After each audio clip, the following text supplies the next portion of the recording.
That's okay. Good to see you. Okay, we're live. Hey, everybody ready? Good evening, everyone, and welcome to the Northwestern Lehigh School District St. Patrick's Day Board Meeting. And at this time, I would ask you if we would join me with opening exercises. I pledge Allegiance to the flag of the United States of America and to the republic for which it stands, one nation, under God, indivisible, with liberty and justice for all.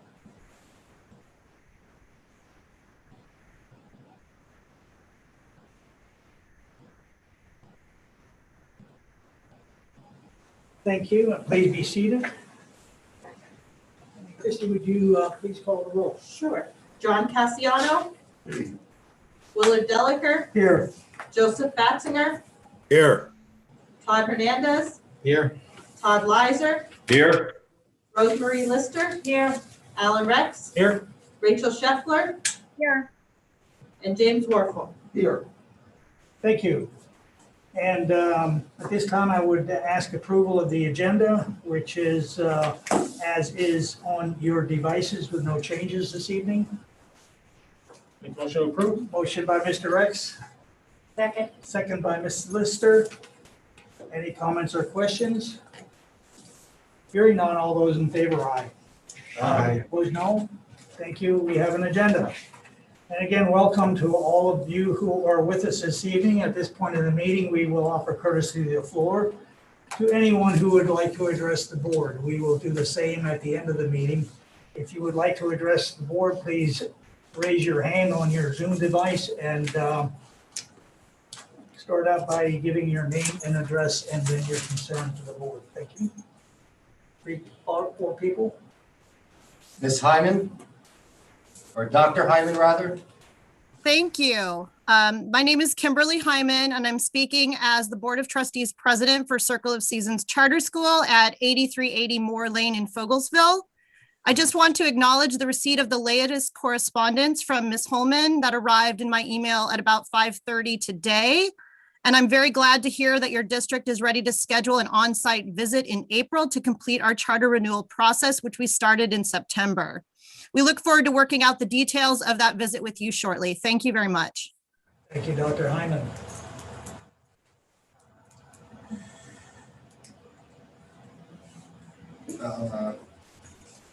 Carissa Golden.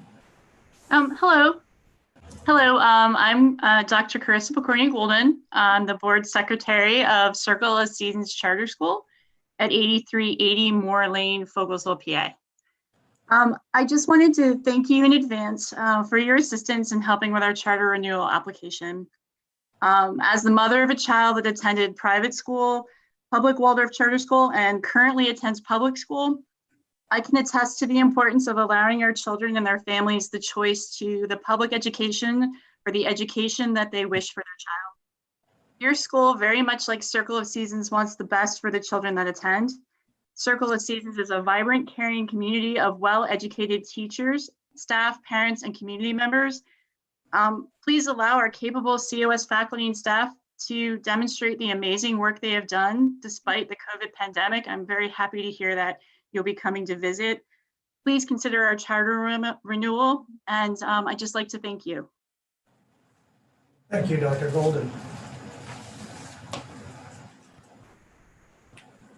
Ms. Baker.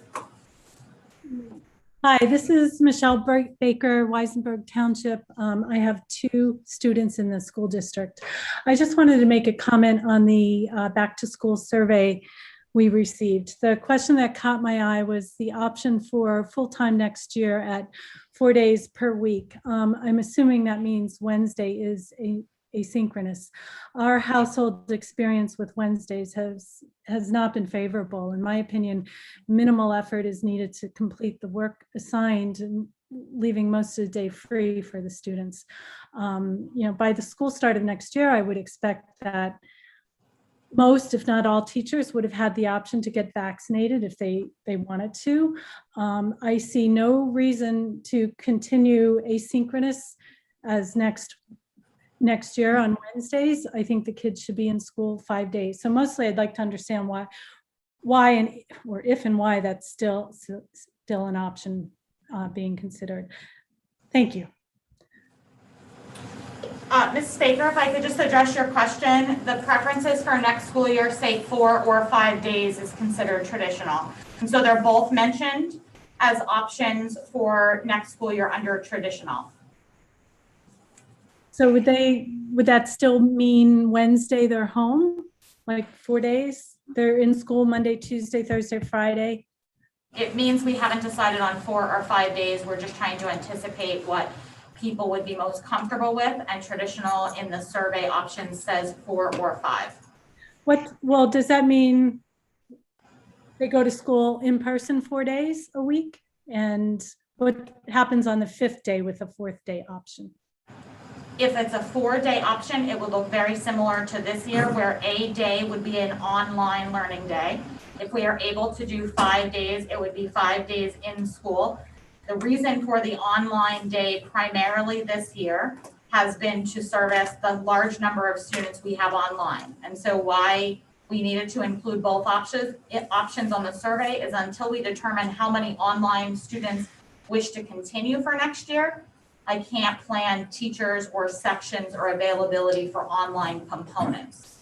Okay, that's fair. So yeah, my concern would be having an asynchronous day again for next year.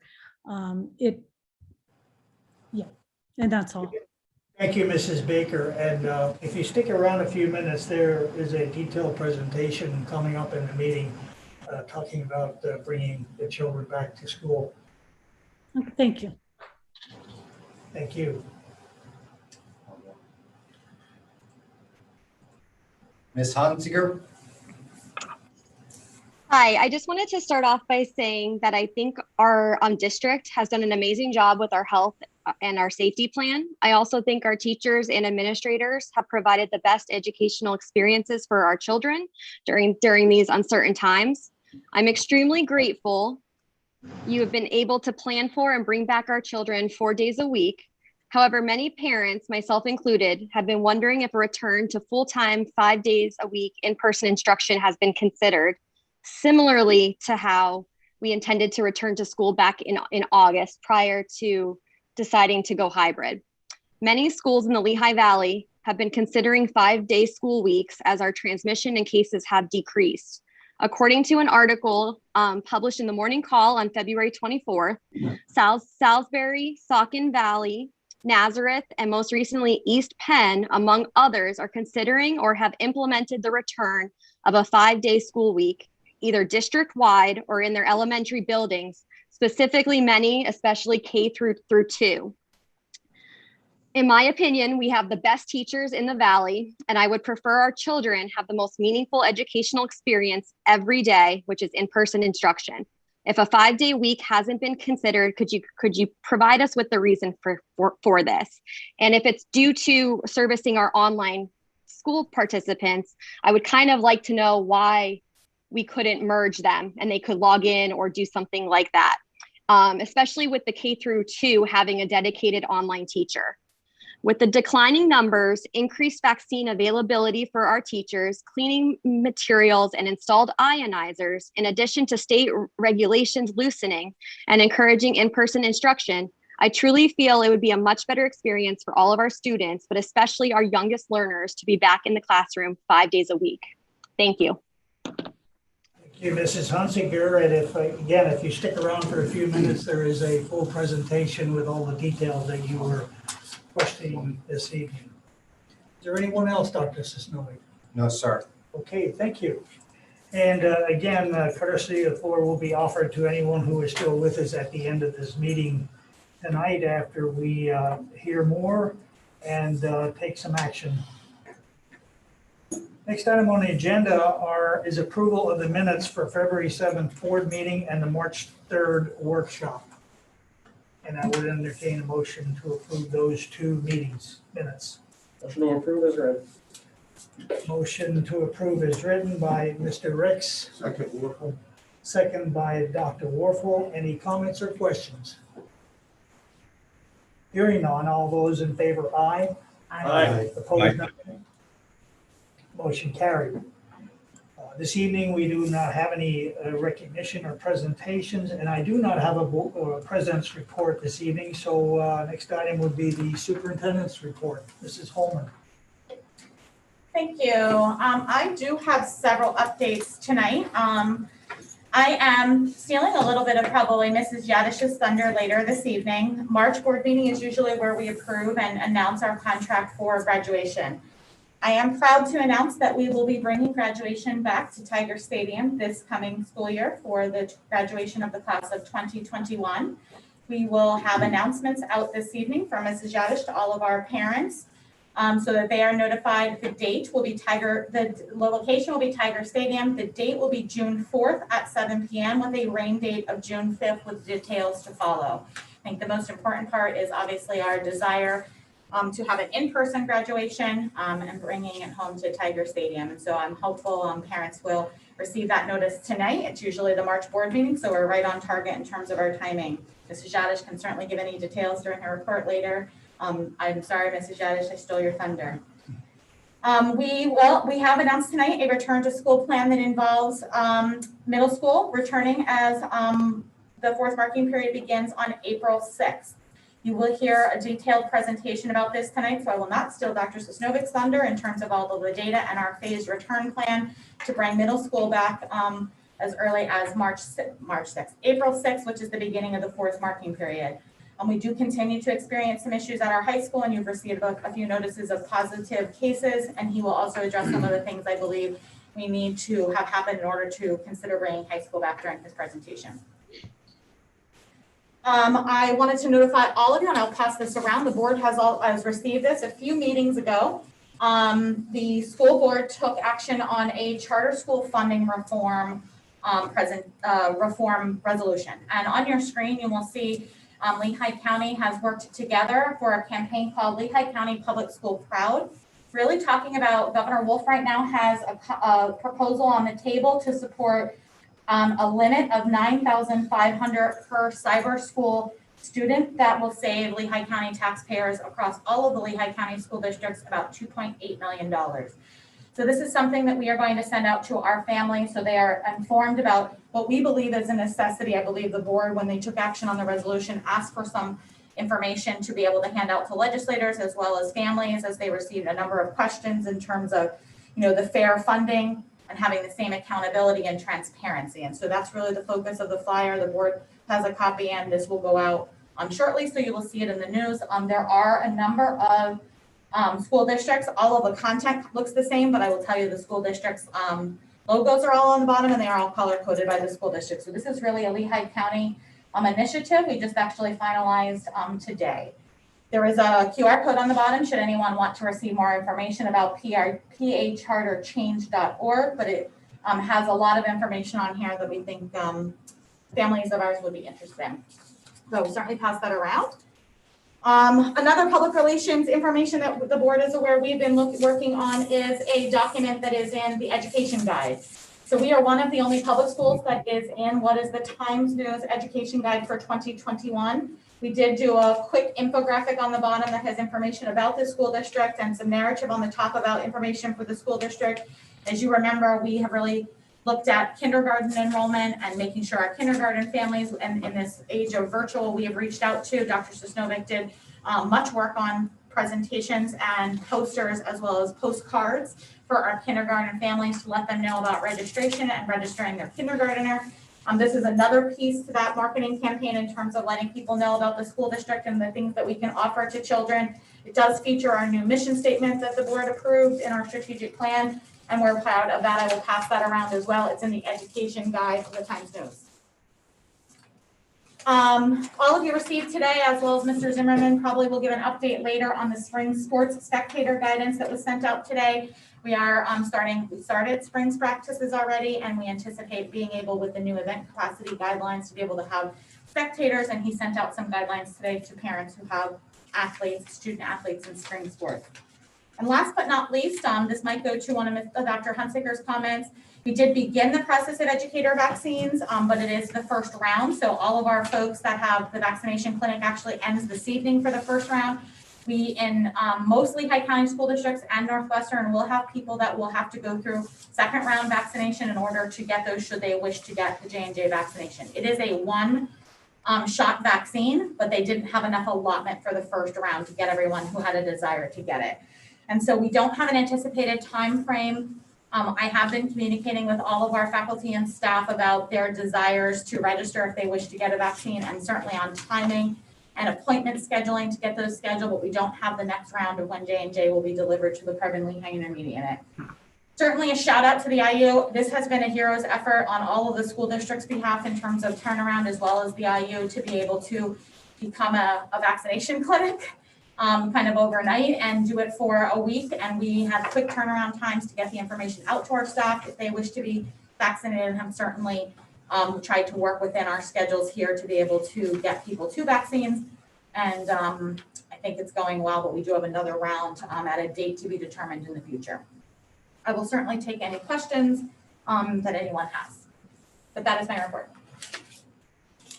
Just curious about the number of staff members who were able to be vaccinated this weekend. Do you have a? Yep. Well, I don't know exactly how many vaccines we were allotted. And so we were allotted at Northwestern Lehigh 143 vaccinations for the first round. So the IU had about 3,800 doses, and the state dealt those out by district based on population. And so we were allotted 143 doses, and then the remainder of that has to go to a second or a third round as J&J vaccine becomes available. The focus of the first round was at the primary level and those that work intimately and closely with students. Good decision. Mrs. Holman, I would just like to, I think you mentioned this, but I would just like to make it clear to the Circle of Seasons people that are with us this evening that the initiative regarding charter schools is not to eliminate charter schools. The issue is to develop a more equitable funding that will help out the taxpayers in our district for charter school students. Correct. Any other comments before we move on? Well, thank you, Mrs. Holman. And the next item on the agenda moves us into personnel. Mrs. Medika, will you please walk us through the personnel action this evening? I will. Thank you, Mr. Deliker. There are only 11 items tonight. There are usual business items, but I would like to call your attention to two. One is the retirement of Susan Fatzinger, a lead food service worker after 26 years of employment with the district, and also the recommendation to accept the resignation of Angela Rim, elementary teacher at Weisenberg. She's decided to resign to pursue other career endeavors after 19 years of service. So I'd like to recognize these two employees with, again, 45 years of service dedicated to our students at the district. The other items highlighted in yellow have been added since the agenda was posted on Friday. The second item, 2.02, is the revision of the support staff rate sheet. And again, that change is highlighted in yellow. And I do ask for your approval on both of these agenda items tonight. Thank you, Mrs. Matika, and thank you for pointing out the two resignations this evening for retirement and for other ventures. With that, I would entertain a motion for item 2.01 and 2.02, which was vetted at the previous meetings this evening. So moved, Fatzinger. Motion by Mr. Fatzinger. Second. Second by Mr. Hernandez. Any comments or questions? Hearing none. All those in favor, aye? Aye. Aye. Excuse me, I'm sorry. We need a roll call vote for this. Mrs. Bennett, will you please call the roll? I'm sorry about that. Sure. Willard Deliker, Yes. Joseph Fatzinger, Aye. Todd Hernandez, Aye. Todd Leiser, Aye. Rosemarie Lister, Aye. Alan Rex, Aye. Rachel Scheffler, Aye. James Warfel. Aye. Thank you. Motion carried. Thank you, Mrs. Matiko.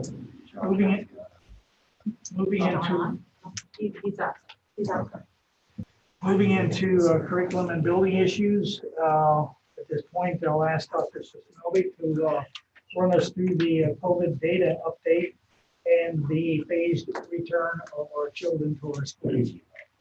Well, Dr. Sisinovic closed the presentation. He will do the majority of his presentation. He's a little bit, at the beginning of the year when I said you might want to be a pandemic coordinator, that it would entail all of this. Dr. Sisinovic has done a fantastic job in terms of looking at our data, looking at our Northwestern data, as well as our Lehigh County data. We've done, I think, as a district, a fantastic job in mitigation efforts and certainly keeping our students safe. He will certainly describe all of those, as well as our phased return plan and some reminders of what we need to continue to do in the future. Dr. Sisinovic. Thank you, Ms. Holman. You advance to the next one. All right, so tonight I plan to provide an overview of our county and local COVID data. I touch a little on the changes. I'll touch a little on the changes that the state came out with regard to determining instructional models, as well as some updated guidance with regard to social distancing. Finally, I'll wrap up with a review of our phased return for elementary and our hopeful anticipated return of our full secondary.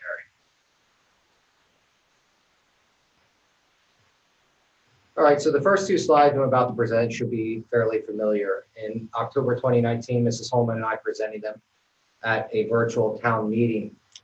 We wanted to remind everybody that COVID data is available to the district from various public dashboards. However, the data is not always reported to us at a school district level. Actually, it's not reported to us at a school district level at all.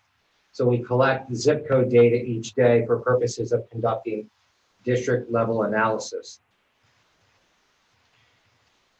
In order for us to generate more accurate representation of Northwestern, we weight the data from the zip codes that we encompass here in Northwestern. Table on the right shows the approximate percentages we assume in each zip code. For example, if you look at Kutztown in the lower left, we assume 15% because as you can see on the map, we assume basically about 15% of that zip code. We do use conservative estimates, and we believe this gives us the most accurate representation of our data. Had we used 100% of all these zip codes, it would definitely skew our data here in Northwestern. Again, as I mentioned earlier, we went into this analysis into great detail in the October 2020 presentation.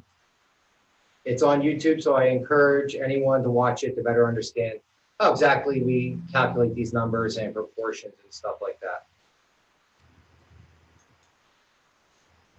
There are two key metrics that the state recommends us to use for determining instructional models. The first is the PCR percent positivity rate.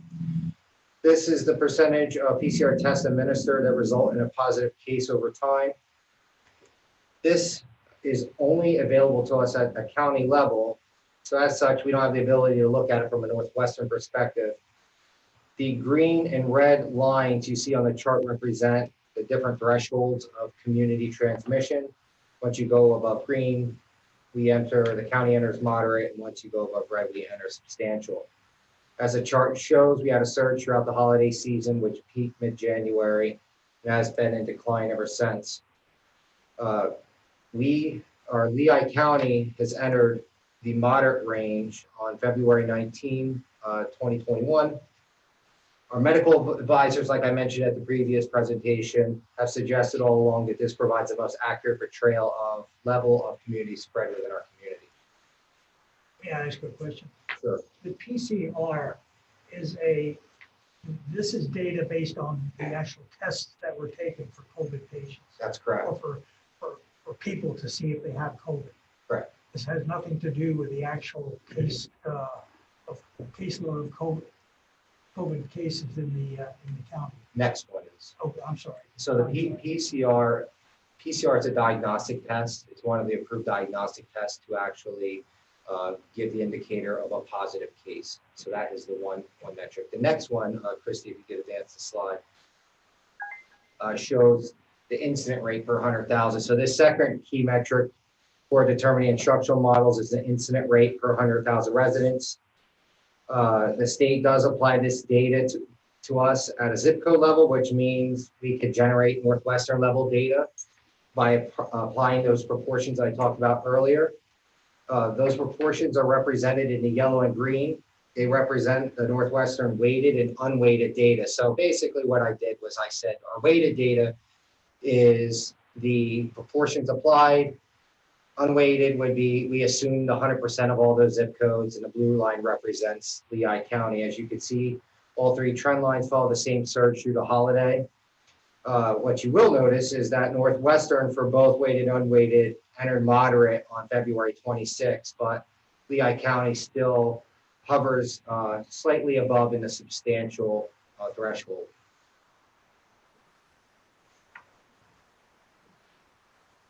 On March 3rd, the Pennsylvania Department of Education released updates to determining instructional models for all pre-K-12 schools for the second semester. This update was in response to the growing research that shows schools have not been a source of community transmission.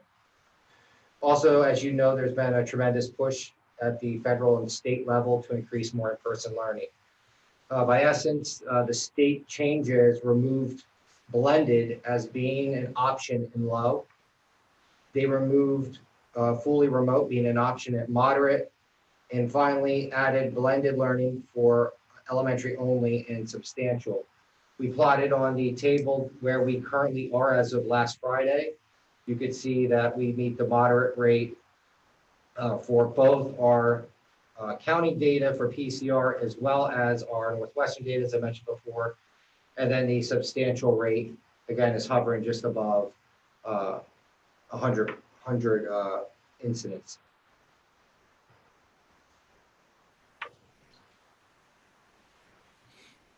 There's been a large amount of mounting research published recently regarding COVID-19 and children and adolescents, including the role students and schools play in community transmission. When we first started school, we didn't have this. They didn't know what school would look like when kids came back, whether or not they would be contributors to the overall spread. In response, a number of agencies have released updated guidance after the start of the year on social distancing practices for schools. The CDC released their operational guide for K-12 schools on February 26. Inside, they redefined physical distancing by reintroducing the concept of 6 foot to the greatest extent possible. If you remember, when we were planning our school year to start, we had a plan to bring all children back in person using a 3 to 6 measure to the greatest extent possible. However, as state guidance and health recommendation has changed, we had to go with a strict 6 foot. About the same time that the CDC was released, the American Academy of Pediatrics also released guidance based upon their own research promoting a 3 to 6 distance, in addition to highlighting the impact social, emotional, and mental health has had on students throughout this whole process. The World Health Organization has been pretty consistent. They've stayed at 1 meter throughout the entire time, and PDE has also posted now some of the same language with regard to maximum extent feasible. Next slide, please.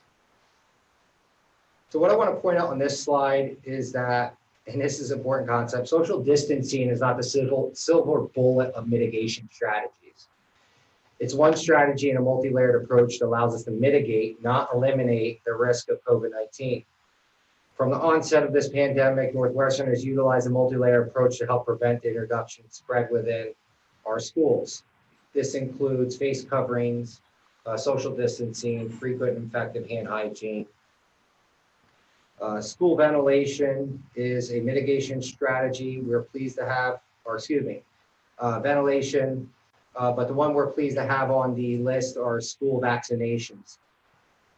This mitigation strategy is something that was much welcome, and just a few weeks ago, we weren't sure about having it available to us. So as you may be aware, the governor allotted the Johnson & Johnson vaccinations, as Mrs. Holman said earlier, to school employees. Through this program, Northwestern was able to offer in the first phase of vaccinations to all elementary and secondary teachers who requested one. The second phase is being organized now by our RU. We're hopeful that all school employees will have the opportunity to get the vaccination if they so desire in the upcoming weeks.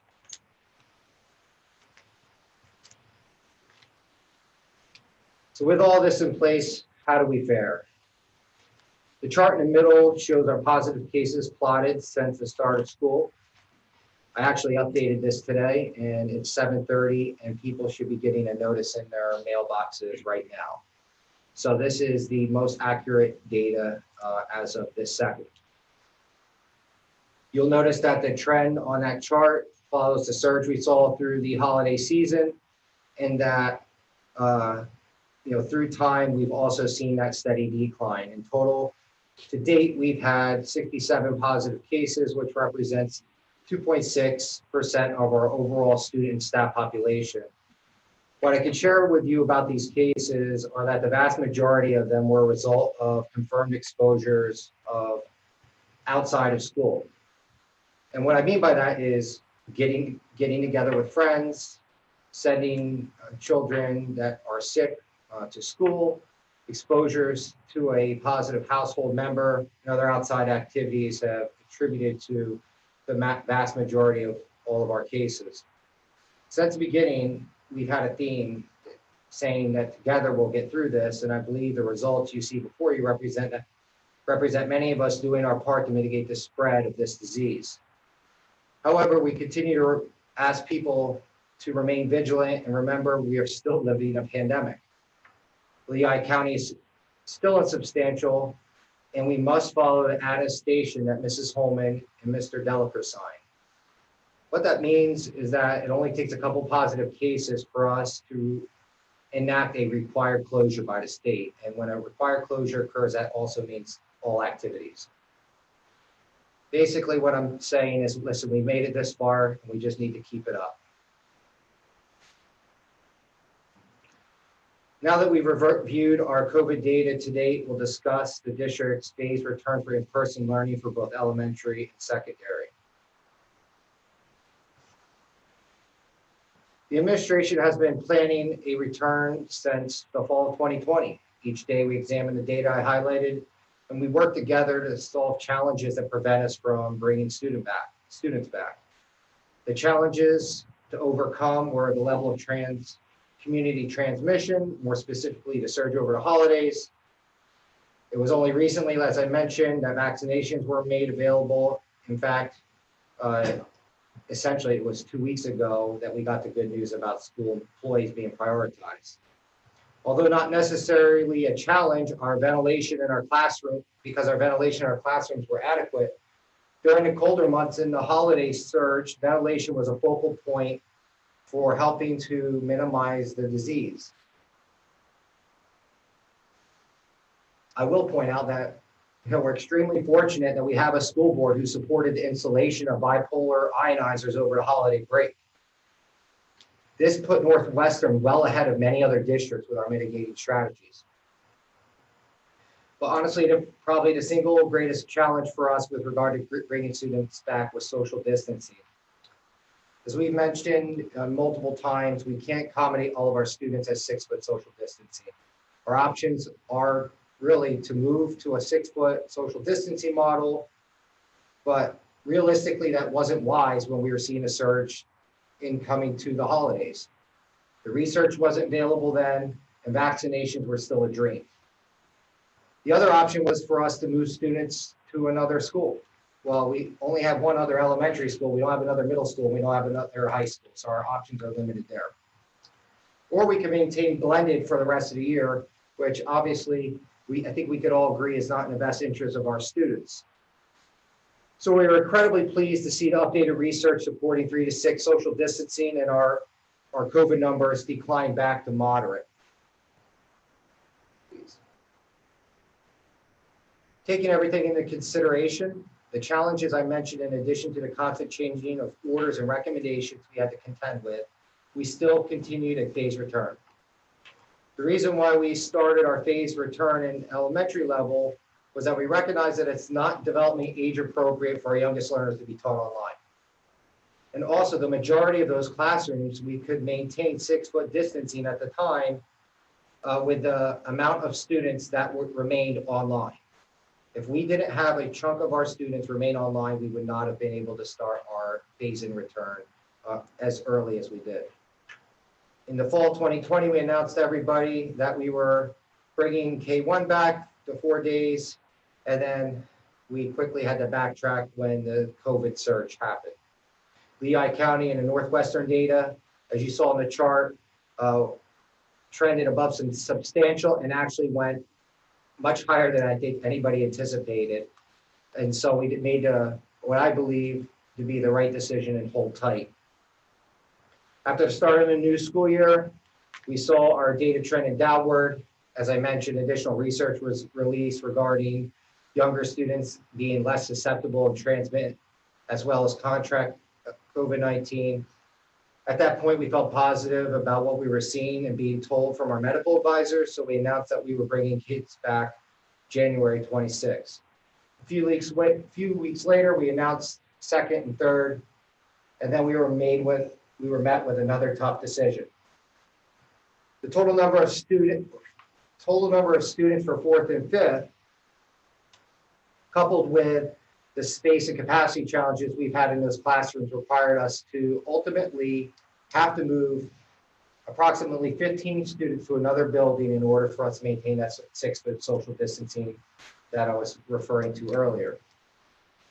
This was not our desired option, and because it meant obviously disrupting 15 students 3/4 of the way through the school year, but we had little options. You can imagine our excitement when Northwestern data really started to trend south and we went into moderate. In addition to us hearing the vaccination announcement and the support of 3 to 6 feet / the maximum extent feasible that came out. Those pieces were critical to us recommending a return to our 4th, 5th grade students with a social distancing of 3 to 6. We're pleased to share that starting March 22nd, we'll approximately have 91% of Weisenberg return to us 4 days a week and 85% of our students at Northwestern Elementary. I want to take a moment though, and I want to pause on this slide because I want to highlight something. If everyone could just look at the chart at the bottom. This shows the distribution of our students by instructional model.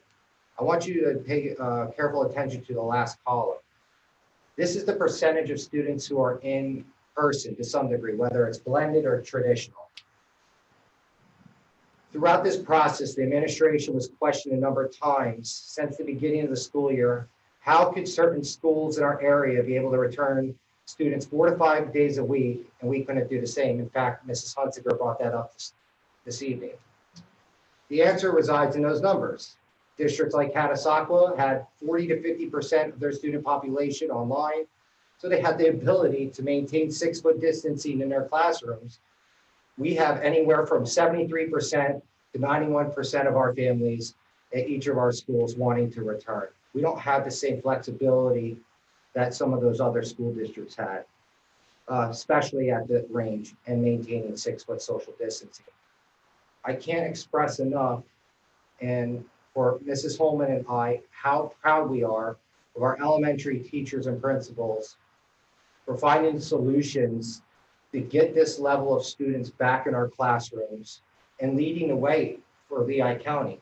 We are the leader in Lehigh County for in-person learning in terms of this high percentage, as well as our early adoption of K1.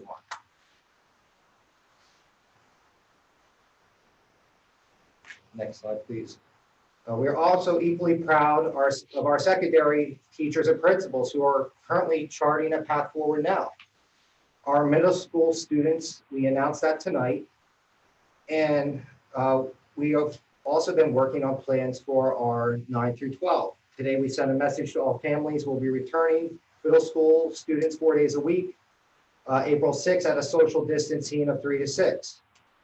There are a number of contributing factors that have come about recently that allow us to make that decision. As I mentioned already, our COVID numbers are trending down, our vaccinations, but as you look outside, the warmer weather is upon us. So we could use those for outdoor instructional spaces. We've actually installed outdoor access points that will allow our faculty and students to bring all of their devices outside and use those outside spaces more frequently. April 6th is an actual transition point for us because it's the end of third market period, and I mentioned about the social distancing. But last but not least, I want to highlight again, we worry every day about the social, emotional, and mental health impact that COVID's had on our students, and that's really what's driving us to brainstorm, problem solve, and do all the necessary things we could possibly do in our power to get our students back. Having the ability to finish out the year together in person would be a tremendous morale boost, we believe, for everyone. And we think it'll springboard us in a positive manner well into the summer and carry favorably into this next school year. With regard to the high school, our intent was also to bring back and announce our high school students that come back tonight as well on April 6th. However, due to the number of recent positive outstanding cases we have at the high school, we have decided to pause at this time to continue to monitor the situation. Therefore, they'll remain in blended for now, and we will communicate families as things develop and if there's going to be a change. Next slide. Although things are moving in the right direction, we have to remember not to be complacent because honestly, we're still living in a pandemic. Therefore, we need to continue to be vigilant. Please know all of our mitigation strategies and our health and safety plan will continue to be followed and enforced. We've updated the plan to reflect the recent changes and we have it on our website. I want to point out that social distancing will be to the maximum extent feasible. This means that we're going to spread students out as much as possible in all of our areas. Just because we're saying 3 to 6 doesn't mean we're going to be 3. It's going to mean that we are going to spread those students out, whether we can maximize at 5.5, 4.5, whatever it is, we are going to space those students out.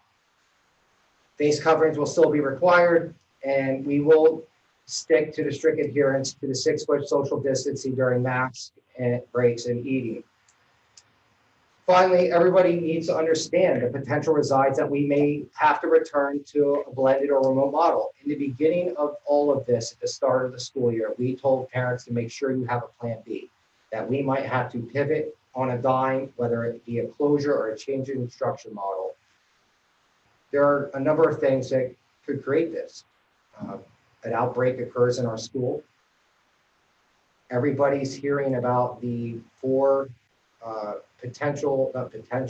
variants that are out there now that are unfortunately really starting to take hold in the population.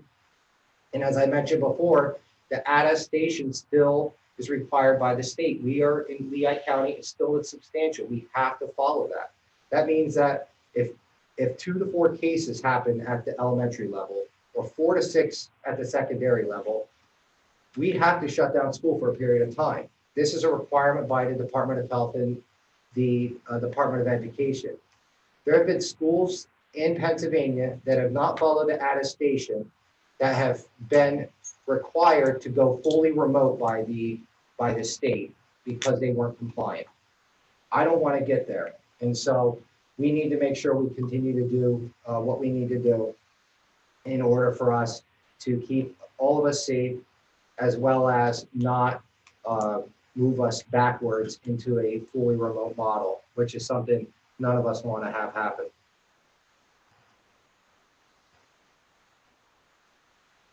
So we've been imploring at our last several messages Mrs. Holman has put out, asking everyone to think of the greater community. Please make wise choices so we can keep our schools safe and open. Please continue to follow the screening. And if you paid attention through this entire slide, there's only one section that I've highlighted and underlined, and it's this: keep your kids home if they are sick with any illness. If you suspect anything, err on the side of caution, because even if they come to a school sick and then 2 days later that they test positive, that's still going to count against us. So please keep your children home if they are exhibiting any type of symptom. Allergy season is soon upon us. We're going to have hundreds of kids with runny noses, staff members and everything. We're asking our families to, again, please err on the side of caution. Please, if you suspect anything, keep your child home. If you're in doubt on what to do, we have the COVID screening at northwesternsd.org. We will help guide you through the right decision for your child. And finally, as always, all of this information is found on our COVID website. So next steps for middle school students will be Mr. DeVico and his team will automatically switch all blended students to the 4-day in-person model. We will continue to offer 100% online in the digital academy if coming back is not a right choice for some of those children. They will need to let Mr. DeVico and his team know by March 24th at the email listed on the slide. If there are transportation adjustments that are needed, the email is there that you can reach out to them. And again, high school students for the time being will remain in a blended instruction model until further notice. And we will send a communication if a change is forthcoming. We really want to thank you. Thank all of our parents, thank all of our teachers, thank all of our administrators, all of our students. They've been very compliant and good about everything for their continued support, because I think it's everybody wants to come back at this point. And we're excited to welcome back our middle school students for the remainder of the year. And hopefully we can be saying the same shortly for high school students in the near future. So with that, Mrs. Holman, the floor. I completely echo Dr. Susnovic's comments. We've tried in several presentations and letters to families. Certainly Dr. Susnovic focuses on not sending students to school that are sick, and that's certainly a large component. Also, if there's a student that has a family member or someone they come in close contact with that has COVID, that has been on, and those have been two pillars of things that we've asked since the very beginning of the school year. I think as we get into now a year plus of all of the rules and the masking and things, I'm just hopeful that we don't become complacent. We really do have a plan to bring high school back. Our high school teachers have been planning for that, as well as our high school administration. I know Mrs. Yadish and Mr. Zimmer are on tonight, and nobody wants the school closed. So we did close on Friday, the in-service day. We have several cases, as you know, that might have a targeted closure in the future. And so we will monitor the numbers, and certainly as soon as we make a decision about bringing high school back and we can have people hopefully not share, number of positive notices that you're getting in the mail, our goal is to bring high school back and certainly end the school year with everyone here. But we have to do it together. I don't have anything else to add. We certainly worked on the presentation together. If there's any questions, though, one of the two of us can certainly field any questions you might have. Does anyone have any questions for Dr. Susnovic? Well, a comment first. This is certainly encouraging. And for perspective, all we have to do is think back to where we were at this time last year to get our heads straight about where we are right now, instead of what's wrong with where we are right now. Look at the comparison from where we've come. So it's extremely encouraging. And thank you for all the work you've done. You mentioned several times, underscored the issue of the availability, prioritization of vaccine for teachers and staff. That's also correct as a potential game changer. So what is the total population? We were looking to vaccinate all the adults in the school district. I know some people are getting here or there, but if it was simply reliant on that option, what's the perspective between the 148 shots that were potentially taken from Northwestern, by Northwestern staff last week, and the total population we would be looking to see hopefully vaccinated to help mitigate the spread? Well, the first round vaccinations were for all New York practice, not just teachers. It was all school staff. They did prioritize first special educators, students that work with students with English language needs, elementary, moving into secondary. I can tell you the number of people who completed the first survey without certainly the breakdown of their responses. We had 392 people complete the survey that was sent out for the first round. Not all of them requested the vaccine, not all of them. Some of them are also previously vaccinated, a small percentage that would have fallen into what was previously 1A. And then those that requested the vaccine and those that don't want the vaccine. So they sort of fall into one of four categories from the initial survey. But 392 folks completed the survey. I would tell you the first round survey did not, PDE particularly excluded substitute teachers and student teachers. Only full-time paid, not full-time, permanent paid staff members is who the survey went to. We issued a second survey per PDE's guidance yesterday that is due tomorrow. That it does open it also up to substitute teachers that are not included in this number and student teachers, but they will be, I believe, prioritized after the folks that took the first survey. So 392, if that gives you any idea, that's how many completed the first survey. So potentially, if the staff took advantage of that 148, we could have perhaps a third of the folks that we're looking to hopefully see vaccinated, possibly having been completed this past week. This is a matter of perspective. Yeah, it's not quite that much just because we have some that are already vaccinated and some that chose not in the mix. But yeah, the IU anticipates and the governor anticipates that they will at least do one more round. They got at Pennsylvania-wide 94,000 vaccinations for all of the Pennsylvania educators of J&J. And then they anticipate they will do one more round. They have been non-committal in terms of when that round will be and when the vaccine will arrive. So I don't know when the second round will be is what I don't know. We were hoping that it would align with April 6th.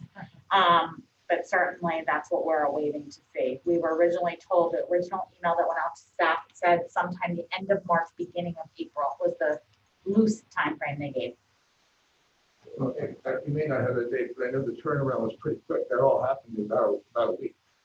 It did. It was really a Herculean job to get that all set up and done. People in within about a week was pretty amazing. Yep. If you would allow me to add one point of emphasis too, as I mentioned earlier, the vaccination distribution was prioritized, as I mentioned before, prioritized toward primary and places or individuals that Mrs. Holman had mentioned, but it was also prioritized in terms of level of contact with children too. So anybody who had a high level of contact with children that met the criteria that Mrs. Holman mentioned earlier were put higher on that scale. So they would have access to the vaccination versus someone like me who does not go into the classroom every day working with children. Okay, I'll let it go. Again, it's an encouraging start. Just reflect back to 2 weeks to where we were like, oh my gosh, here you are. Yeah, and it's not the silver bullet in terms of returning, and none of the things are. That's what layered mitigation is about. But certainly, I mean, Dr. Snowick and I did the numbers early on when there was no movement, I would say, to have teachers vaccinated, and how many vaccinations the state was receiving on a weekly basis and how long it was going to take them to get through what 1A was and when we would get to 1B. And this is certainly a shift in terms of timeline by months from what we anticipated, when we anticipated they would be able to open 1B. Yes, it certainly is encouraging, and especially the 3-foot distancing, which we're in right now, rather than the 6-foot, which brings us back into line with how the classrooms were designed and built for the number of students that we want to put in them originally. I had a question about the slide, the chart that showed the participation percentages of all the schools, and I wonder if there are any theories or anything showed up in surveys that would tell us why the high school is at 25% online as compared to the middle school and the Northwestern Elementary at 14%. We haven't surveyed our families specifically. Those questions, we did send out our instructional options survey to try to gather some more insights for next year and what their preference was this year. But I would have, if I had to surmise, those level of students have a greater ability to operate online than you do at an elementary or middle school level. And so I think naturally, as those students are more independent, they are able to navigate their instruction and their learning on their own versus having a support of a parental or guardian. That's going to allow the numbers to go one way or the other. So I would imagine in what we're seeing with regard to elementary to be accurate, more kids who can't operate on their own with the device. The other thing I would add, just to note, the percentage goes up as the grade goes up. So from 9th to 10th, there are more 10th graders online. From 10th to 11th, there are more 11th graders online. And from 11th to 12th, there are more 12th graders online. And so I think it also goes with the grade. Some of those students that are in higher grade levels certainly might have more independence and autonomy. They also have some off-campus things that they blend in, and it might just work a little better for some of their schedules. But it does increase as the grades go. Thank you very much. Are there any other questions or comments from the board before we move on? Hearing none, thank you, Dr. Snowy, for that presentation and update. We certainly have some good news here. Next item on the agenda is to approve the 21-22 calendars, which we reviewed at the workshop meeting. And I think there were any changes since we reviewed them. Any call-ins, clarification? No, I mentioned the last time this lines up with some of the Lehigh County common dates, and there were no changes. Okay, well, I would entertain a motion then to approve the 21-22 calendars. I make a motion, Mr. Scheffler. Motion by Mrs. Scheffler and second by Mr. Rex. Any comments or questions? Hearing none, I guess we need a roll call vote for this, Ms. Barrett, please. John Cassiano, Willard Deliker, Yes. Joseph Batzinger, Aye. Todd Hernandez, Aye. Todd Leiser, Aye. Rosemarie Lister, Aye. Alan Rex, Aye. Rachel Scheffler, Aye. James Warfel. Aye. Thank you. Motion approved. We have the calendar. Under policy, we do have first reading for one policy this evening. And Dr. Snowy, do you care to address that? This was reviewed at the workshop read. There are no changes. Okay. And we do have on the agenda, second reading and final approval for the, I believe there are 3 policies in 4.02. Okay. Great.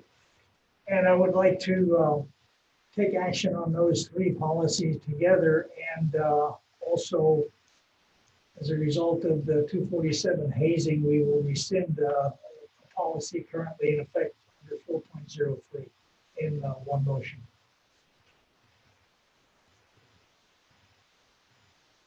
So with that, I would entertain a motion to approve the second reading 4.02 of those 3 policies on your screen, and rescind policy 403. So moved. Fatzinger. Motion by Mr. Fatzinger, second by Dr. Warfel. Any comments or questions? And another roll call vote, please, Mrs. Spence. John Cassiano, Willard Deliker, Yes. Joseph Batzinger, Aye. Todd Hernandez, Aye. Todd Leiser, Aye. Rosemarie Lister, Aye. Alan Rex, Aye. Rachel Scheffler, Aye. James Warfel. Yes. Motion carried. Thank you. Next item under operations is 5.01, the facilities master plan update, which we did vet at the and review at the workshop. And is there anything you'd like to add this evening before we take action, Mrs. Henley? The only thing is, remember, this is a recommendation to receive the plan as we proceed through any projects that would require bids or proposals. Those will be brought to you separately as Mr. Oakes mentioned. Mr. Oakes, if you certainly have any comments, you're welcome to make them now. Mr. Oakes? Ms. Holman, thank you. No, it's really just for reference as we move forward. As Ms. Holman said, we will definitely be bringing you forward next month for the water line project. in any future endeavors, they'll come in the months to follow. But as of right now, this is just for your reference. Okay, at this point, I would entertain a motion to receive the facilities master plan. And again, it's just the plan. We're not approving any projects on the plan. We're just receiving the plan. Motion to receive the plan. Motion by Mr. Rex, Second. second by Mr. Hernandez. Any comments or questions? Hearing none. We need a roll call vote for that. John Cassiano, Willard Deliker, Yes. Joseph Fattinger, Aye. Todd Hernandez, Aye. Todd Leiser, Aye. Rosemary Lister. Aye. Alan Rex, Aye. Rachel Scheffler, Aye. James Warfel. Aye. Thank you. Motion approved. May I ask a quick question? Yes, sir. During the conversation last week, 2 weeks ago, we talked about the ice damming damage that had been done in the middle school and having to abandon that area. We've been able to get back in there for use. Mr. Oaks, I don't know the answer to that. Would you want to address? We have we removed the carpet and we are back in the area just on the concrete. We have the carpet ordered, but the area is reoccupied in the building. Thank you. Okay, moving into district finances.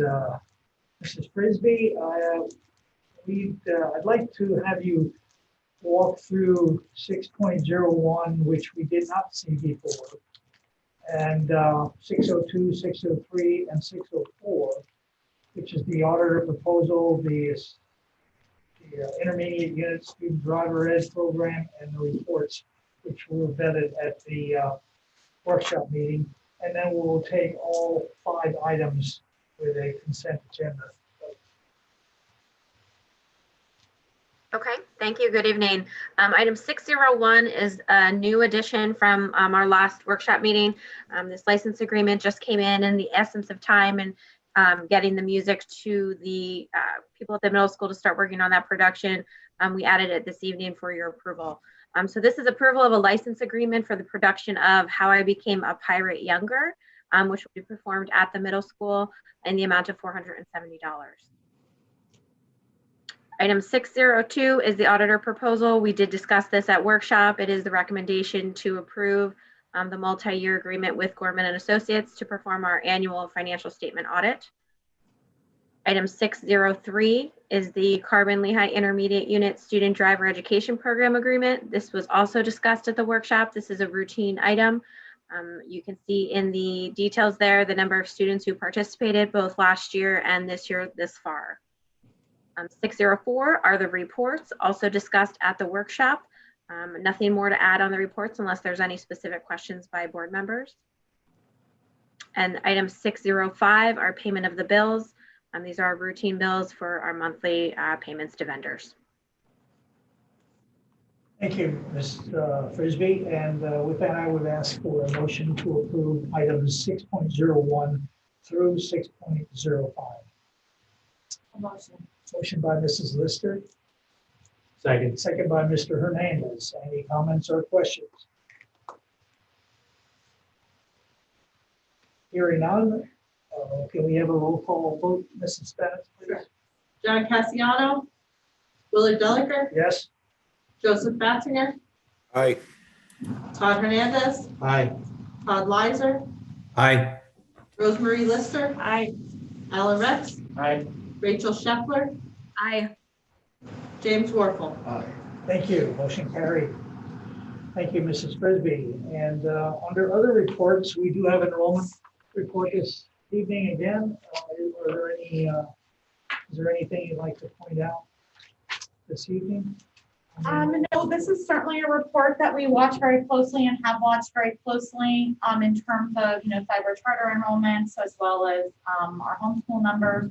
And so I think our survey of instructional options will be a little more telling in terms of what folks want for instructional options for the following school year to help with our planning. I mean, our hope is obviously that we will be able to continue to offer some version of online, whether that's with our teachers or digital academy is dependent on some of the numbers and what best we can do for K-12 with that. So I would certainly take any questions if anyone has. What's your change since last month? Any questions on the enrollment report? Thank you. And Mrs. Stitzel, are you with us this evening for the foundation report? I am, thank you. The foundation will be holding their annual Tiger Run and Fun Walk this year on Saturday, May 29th. This year, there is an option that participants will have that they can choose either to participate in person or they can choose to participate virtually. So they can choose to actually come to Onalani Park, or they can do it on their own and just report in that they ran the courses. Participants can also choose between 5K, 10K, or a 5K walk.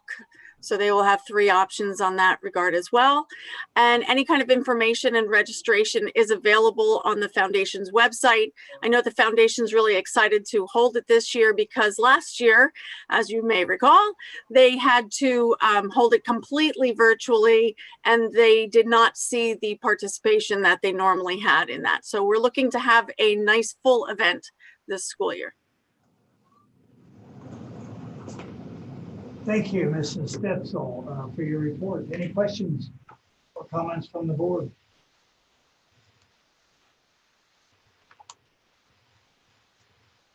Hearing none, let's move into the committee reports. First from the IU, Dr. Wolfel. We had a meeting Monday night. We spent a great deal of time hearing a report about what the intermediate unit had to do to pull off this clinic last week. It was, as I said before, a Herculean effort on their part, all hands on deck for many, many hours. And by all reports, including some that I've heard personally, it went very well, was very, very organized. All safety precautions were taken care of. They vaccinated 2,000 people in 2 days over the weekend through that program. So that's a major step forward for the county to get kids back to the school. We also had a presentation on the non-public school services of the intermediate unit. I think a lot of people may not be aware of the fact that there are federally funded services in terms of remediation, social work, counseling that are provided to the parochial schools primarily. Not non-public schools. Many schools are parochial, sectarian, religious schools in the county. So pretty extensive program serving, at least in the Title I area, almost 1,600 students over the course of the year. So if anybody ever was interested in additional information about those non-public school services, I'd be happy to share it with you. That was it. Thank you, Dr. Wolfel. And Dr. LCTS. Yes, we had a meeting on February 24th. We had an exec session to talk about some personnel issues with the janitorial staff and 1 teacher. Sean will replace Grace as Director of Academics and Special Programming. As we talked about the other week, Grace passed away.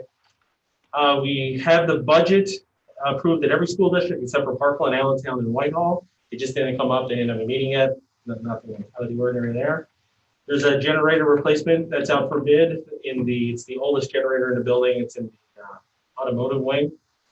They are going to postpone the NOCTI testing and apply for a waiver for this year, so there will be no NOCTI testing there. Other than that, that's all. Thank you. Recognition. Not really much to say as far as going on at the field. I did forget to mention last month that we did set a date for Night in the Country. Although we set the date, it's still up in the air to see how things go. But that is currently set for August 21st. Hopefully things will come back to normal. Yes, that'd be nice. Thank you, Mr. Hernandez. Any questions from our committee reps? I'm just curious, Alan, about the implications of no NOCTI tests for the graduating seniors. If you think it has any impact in terms of their employment? No, and actually, funny you asked. They asked me the same question at the meeting because being on an employer side, they asked, "Hey, is that one of the criteria you look at?" But unfortunately, the NOCTI is a test that's been fixed for 15 years. It's the same test, and they almost teach the test, for lack of a better term. So it doesn't have a bearing on it. No, I'd be more apt to look at their attendance record to look at some of their other skills that they acquire. So no, it does not. And the problem was because for NOCTA, you need to bring in a proctor. So then that violates your COVID policy. So that was part of the issue. Okay, any other questions? And we'll move into old business, and the item in the agenda for old business is to elect a trustee at large that will be submitted to L-Tri-C as the at-large candidate from Northwestern Lehigh.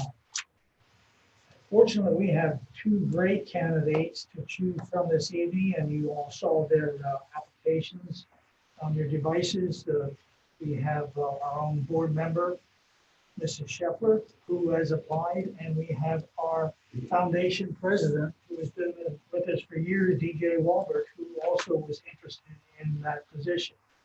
Again, this trustee at large that we elect this evening will be submitted to L-Tri-C, and then all of the other 13 participating districts at L-Tri-C who may or may not submit a name will go to all of the districts for the board members to vote. I think that would be what 117 board members will vote on the final at-large candidate. So at this point, I would entertain a motion for a nomination for the L-Tri-C trustee at large. With all due respect to both candidates, I would nominate Rachel Scheffler as the Northwestern representative for that seat, the candidate for that seat. Okay, we do have a That- motion on the floor for Rachel Scheffler, and I think I heard a second while I was talking. I think it was Mr. Patsinger. Fatzinger. Okay, a second by Mr. Patsinger. Any comments or questions before we vote? Okay, can we have a roll call vote, please? Sure. John Cassiano, Willard Deliker, Yes. Joseph Battinger, Yes. Todd Hernandez, Yes. Todd Leiser, Yes. Rosemary Lister, Aye. Alan Rex, Yes. Rachel Scheffler, Yes. James Warfel. Yes. Well, thank you, and congratulations on your next step. This is like the primary for you, Rachel, going into the general election that will go in front of all the 13 districts. So congratulations, Rachel. And thank you, DJ, for expressing your interest. I think, as I said before, we have two excellent candidates. I wish you could both get on the board, but we will move Rachel forward as our nominee from Northwestern Lehigh for the at-large position. Can I just please second that they both really have been incredible to this community, stepped up. I've personally seen them both volunteer and really contribute. Yes. Thank you. Yeah, thank you, Mrs. Lister.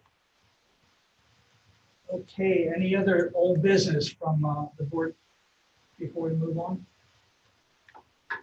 Seeing none, we'll move into new business. And on our new business, we have a representative for CLIU 21, who is currently Dr. Warfel, whose term expires in June 30th of this year. Received a letter from Dr. Ive, the director at the IU, asking us to appoint a board rep for the intermediate unit. Dr. Warfel told me he was willing to continue as our representative, and at this point in the proceedings, I would ask if there is a recommendation to appoint a board representative for CLIU 21. I'll recommend Dr. Wolf. Okay, motion by Mr. Hernandez to nominate Dr. Warfel. Is there a second? I'll second it before he changes his mind. Okay. You got it in. Second by Mr. Rex. Can we have a roll call vote, please? John Cassiano, Willard Deliker, Yes. Joseph Battinger, Yes. Todd Hernandez, Yes. Todd Leiser, Yes. Rosemary Lister, Yes. Alan Rex, Yes. Rachel Scheffler, Yes. James Warfel. Yes. Yes. Thank you and congratulations, and thank you for stepping up for another term on the IU board. At this point in the meeting, we offer courtesy of the floor to anyone who is with us who would like to address the board. Again, please raise your hand on the Zoom device and begin by stating your name and address and the concern. Mr. Sikora. Yes, hi. So I have a tendency to speak with emotion. I'm going to try and keep it as controlled as possible. Not to make anybody feel nervous about that. Usually the things that have me most emotional deal with my children. Mr. Sikora, can you please just identify yourself and address or affiliation? Yeah, sure. I live in Weisberg Township, and I have two children in the Northwestern Lehigh School District, one of which is in the middle school and one of which is in the high school. And that's primarily what I want to talk about.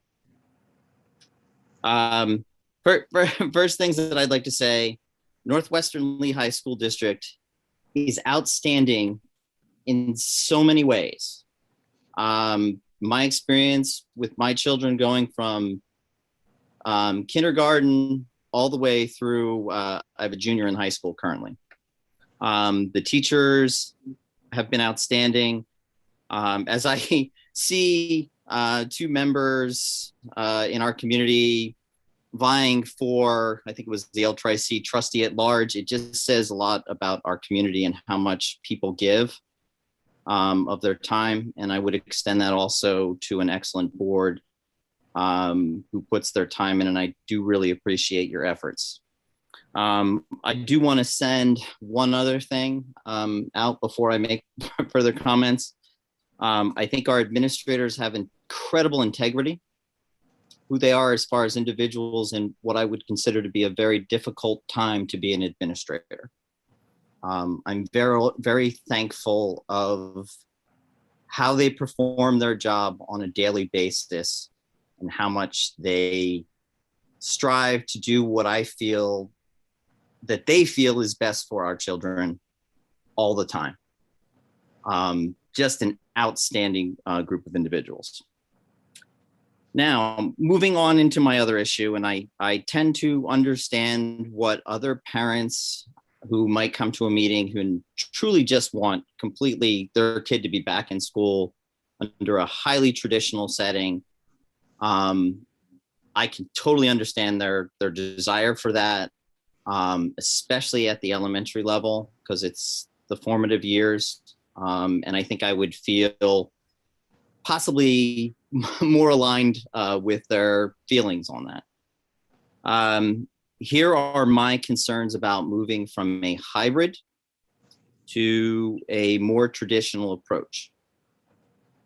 I do feel that there are some psychological things that you are trying to work towards, which I totally understand from the American Pediatrics, totally get it. However, I see us as being still in the midst of a very serious issue in the pandemic. When I look at the numbers, and I'm very much a numbers kind of person from my background, originally getting a bachelor's in accounting, MBA in finance, numbers mean a lot to me and they tell me stories, and I like to do analysis around it. On August 24th of 2020, which I think is right around our start time, there was an average case, 7-day case of 651 cases in the state of Pennsylvania. On March 14th, we are at 2,499 cases as a 7-day average. We're actually now up to 2,515 on today's date, so it's actually ticked up a tiny bit. That is almost 3 times the amount of people being infected as it was when we started the school year. I'm probably, the motion for me is my daughter has really dropped her head today, knowing that I, as a parent, am really afraid to put her in a full schedule when hybrid seems to be going so well. And she has the perfect balance between, she has some in-person time, she has the safety of the 6-foot+ distance, And I'm just nervous, and I wanted you to at least hear a parent who says, I would like you to at least realize that the numbers, while they may be going down from when we were really bad, we are still not there. And at least throw that out there to fight for my daughter to see if she can possibly be able to maintain some time in school and that social thing that we all know is super important. I need to add some other positive things. Excellent with the athletic activities, which I think helps engage our kids with balancing their psychological. My child was involved both in fall and spring sports and activities. Currently involved right now in track. I think everything that's happening there, in addition to hybrid, has been excellent.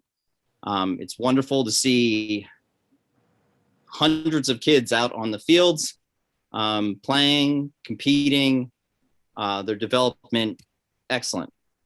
I guess that's basically just what I wanted to bring to the front, that I am concerned about moving from hybrid, because in my personal situation, not lowering anybody else's concern about getting their kid back to school, but my situation, my kid is going to have a diminished experience if we go back.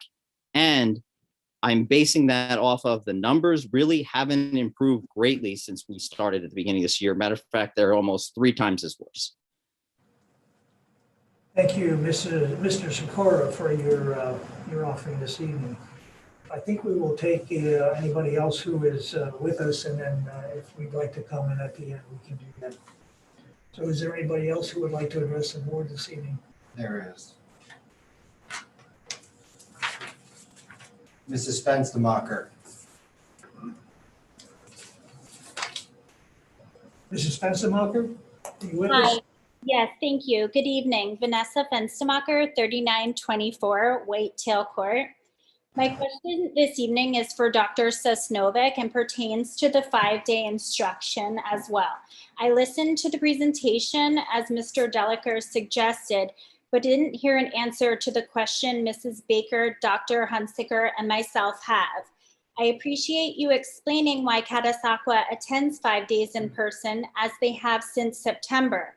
The specific question is what metrics or parameters need to be met to allow the move from a 5-day instruction model from 4. More specifically, if K-2 have separate online teachers, what prohibits them from coming back? Also, what is the difference from when students attend Monday to Thursday or Tuesday to Friday consecutively on holiday weeks or weeks within service? Thank you. Thank you for your comments. And again, we will continue taking comments before we address any of these issues. Anybody else online? No. No. Okay, is there anything you'd like to clear up with what was said, Mrs. Long? Certainly, I can address a few of them, and if Dr. Sosnovic would like to add, he certainly can. Mr. Sikora, yes, you are correct. I mean, I think at the beginning of this pandemic, they outlined, low, medium, or moderate, and substantial, and there were many times over that holiday peak, we, as a county, as a commonwealth, as a country, exceeded the highest metric where we need a higher than high. We are thankful that we are coming down from that, and it looks like a significant decline. And we are also cognizant of, and why Dr. Sosnovic presented, we can't become complacent, because we are also cognizant of the fact that although it is a steep decline, it is still insubstantial, and that is why we are treading very cautiously in terms of our return. We have from the beginning had a goal to return students and provide instruction in the greatest amount we can in person, as well as the best quality that we can to students, but also this year in the safest manner we can. And so that is a balance based on numbers, based on data. We expect our teachers and our families and our students to be able to use data to drive decisions, and we do so as well. The data doesn't tell the whole story. We have a number of mitigation factors that Dr. Sosnovic outlined tonight that have proven successful. And so, yes, I am cognizant of your concerns. Certainly if you wish to talk about it offline, we can, about what selecting a good option for your children based on where we will be. Also, remember that we are several weeks out. So we have in all of our phased options made decisions several weeks prior to the actual return, trying to anticipate what numbers will look like at the time. We do that with some of our data. We have CDC also gives us trend data and certainly collaboration with Lehigh Valley Health Network, which we do on a very regular basis. And so we're trying to anticipate what the numbers will look like at points of return. In November, we got that wrong, and that's why we put it on hold. When we moved into substantial, it was a natural decision point we had to put on hold when the numbers, and we will do so in this case too. Should something change between now and April 6th, we will pull it off the table. If something should change in terms of case counts in a building, it will mean a targeted closure of 3 to 7 to 14 days based on the size of the building and the number of cases. Those aren't popular decisions, but they're decisions that for the rest of this year we will have to make. Mrs. Fenstermacher, to answer part of your question and part of Dr. Hunsicker's question at the very beginning, yes, we have certainly looked at 5-day options. There are a couple different reasons why the Wednesday will remain. Many of our online students, and you are correct, particularly in grades 3 through 12, our teachers co-manage both of those rosters. And I've said in several meetings, for as long as we have online students, so if you're asking me for the metric is no online students that people have to co-manage. And so they have time that they have to spend to meet in small groups, in large groups with online students and provide dedicated time to those students, as well as time to upload documents and get documents prepared for students that are totally online and don't ever see any of the handouts or books or experiments or dissections or any of the things that our teachers do Monday through Thursday. They are done with our online students on a Wednesday. There are several examples, most recently at the middle school, where our online students came in on Wednesday to be able to do a dissection that the other students had the opportunity to do Monday, Tuesday, Thursday, or Friday.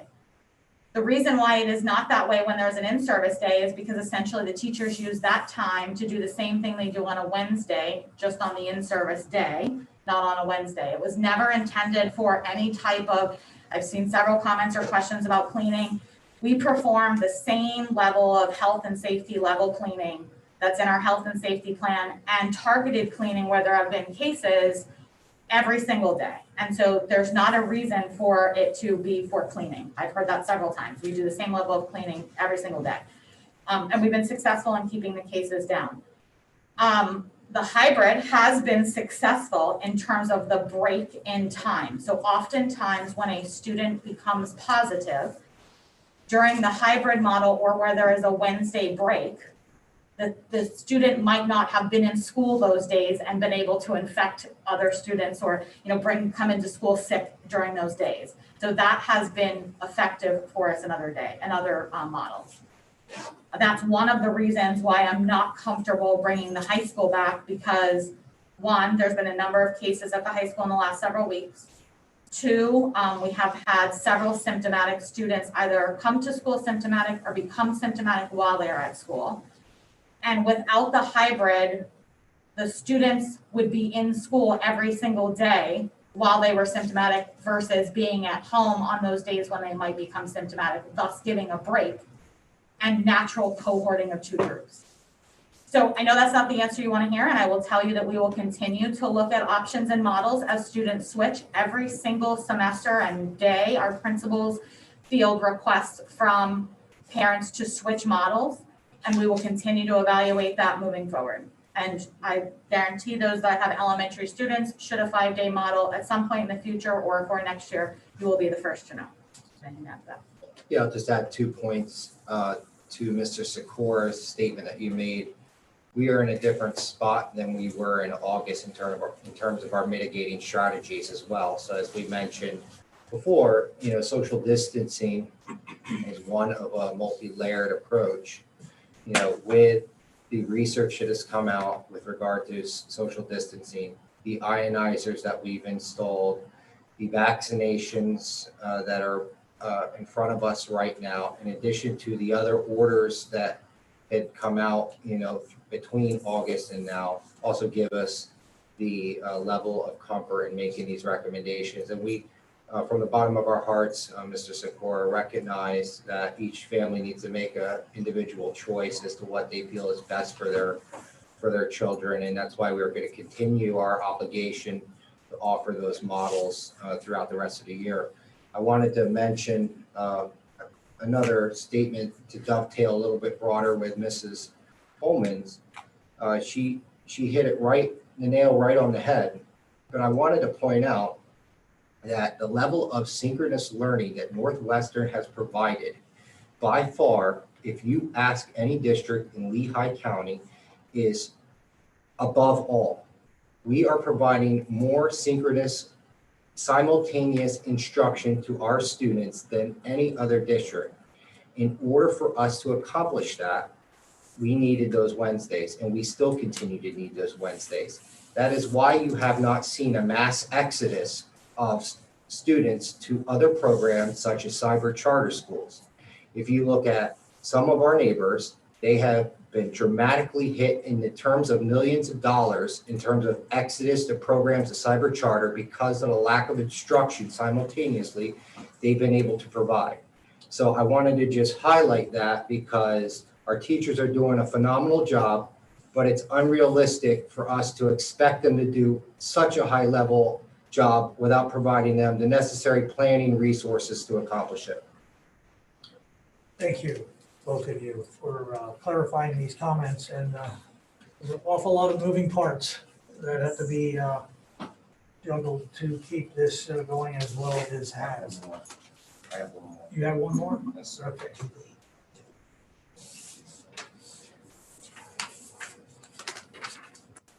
Mrs. Baker, you have the floor. Yeah, hi, sorry about that. I just wanted to clarify, my earlier comment was really focused on next year's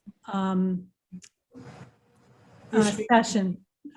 Is next year going to be, preferably it would be 5 days a week, not 4 days. That's all. I understand why this year is 4 days a week, and I do appreciate the work the teachers are doing. Thank you. Thank you, Mrs. Baker. And Mrs. Baker, if I could add one thing I didn't mention earlier, because the other two comments were focused on elementary, but the other reason that comes into play at secondary is LCTI. So right now we are collaborative with LCTI, and right now LCTI is on a hybrid. Mrs. Jadish has several schedules going. If LCTI stays on a hybrid and we return, if we return and LCTI, or if we stay on hybrid and LCTI returns, but the Wednesdays are also a synchronous day countywide for high school students who collaborate in cross-county courses or LCTI courses. That doesn't apply to elementary, but that certainly was a cross-county effort to try to align the day. Okay, thank you. Okay, anyone else? Okay, thank you.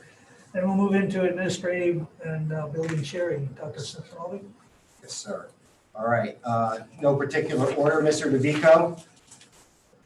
Good evening, everybody. I just wanted to say thank you for moving forward with moving the kids 4 days face-to-face back to the middle school.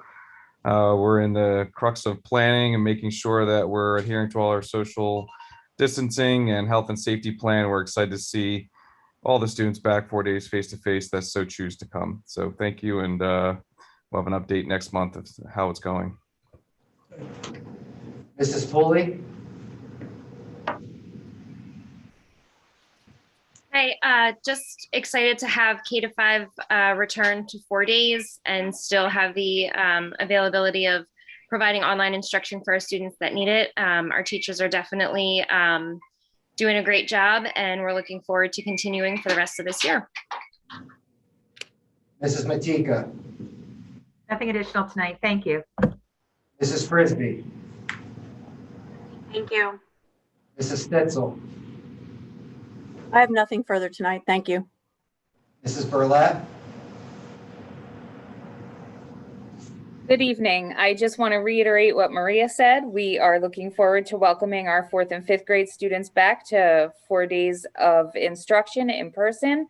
And it will be a great feeling as we have all of our K-5 children back 4 days a week. So have a good evening. Thank you. Mr. Zimmerman? Thank you. Just Mrs. Holman touched on a little bit. We did start our spring sports programs last week. Everything's been going great. The fields are full. The new track is getting christened this season. The kids are very, very excited and respectful. We did have a scrimmage today with the new updated spectator plans, and everybody from both Brandywine and Northwestern Lehigh were truly respectable and were safe, and I truly appreciate that. And Mr. Kelleher, my sons made me promise to give a shout out to the board, to Mrs. Holman, Dr. Sosnovic, and Mr. DeVico for getting them. They were very, very excited when they got the news going back 4 days. So I promised I'd pass that on. So thank you. Mr. Oakes, Nothing further, thank you. Miss Edmonds, Nothing further, thanks. Miss Yadish. Thank you. I just wanted to follow up on what Mrs. Holman shared earlier. I am very thankful to announce that we will be holding graduation on Friday, June 4th, and that we are finally bringing it back to Tiger Stadium. That's something we've been discussing for a long time, and we're very excited to be able to bring that for the class of 2021. So thank you to everyone who has helped me so far in making that happen for our seniors. Thank you. That brings it to me. I have nothing further. Mr. Delacour, Mrs. Holman. I do. Earlier tonight, on Dr. Sosnovic, on my behalf, you did approve an administrative assistant, Stacy Eisenhardt. So I believe she's listening, and at some point, maybe next meeting, she will work with Mrs. Stanitz, because she supports Dr. Sosnovic and I, as well as some food service and some board services. And so she will be, Mrs. Stanitz will help train her and work with her, and so you will get to meet her in the future. But thank you for your support of that position, and we approved her earlier this evening. So on both of our behalves, thank you very much, and welcome to Stay Safe. Yes, welcome aboard. For board sharing, we'll start with Mr. Rex. Yes, I too wanted to thank DJ and Rachel for stepping forward. It just shows, like you said, we have a strong community commitment here. It's, very, very good. I also want to thank the state and the governor for the foresight to give the J&J shots to the staff. I'll tell you, it made one support staff member that lives on Penny Court very happy. It removed a lot of anxiety. So I believe that in itself just kind of gives us a safety net and a little bit of more confidence and lessens the anxiety. Thank you. Mrs. Lister. Yeah, I was really happy to hear such great progress that we've made on many different fronts. And it has not been an easy year, I know, for parents, for school districts and teachers and administration and healthcare, but it's really encouraging to see the progress that we're making on many different levels. Thank you. Dr. Warple. Nothing to add, Mr. Delacour. Thank you. Mr. Hernandez. Nothing to add tonight, thank you. Nothing. Mr. Leiser. Yeah, great to see the progress we're making, getting kids back, back in class. Also very much, hearing Mr. Sikora tonight. I had a chance last week. It was the first time in a year that I was able to go back to my office in Boston. And in flying up there, obviously you get some hesitation in the airports, packed plane, etc. So in the back of my mind, I do think we just have to make sure we continue to be careful and cautious. I think if we see another burst here in spring, as everybody gets excited to get back in motion too quickly, we could see another little surge, and I think we do kind of anticipate to see that nationally. So, great to see the motion and very, very positive activities going across the board here.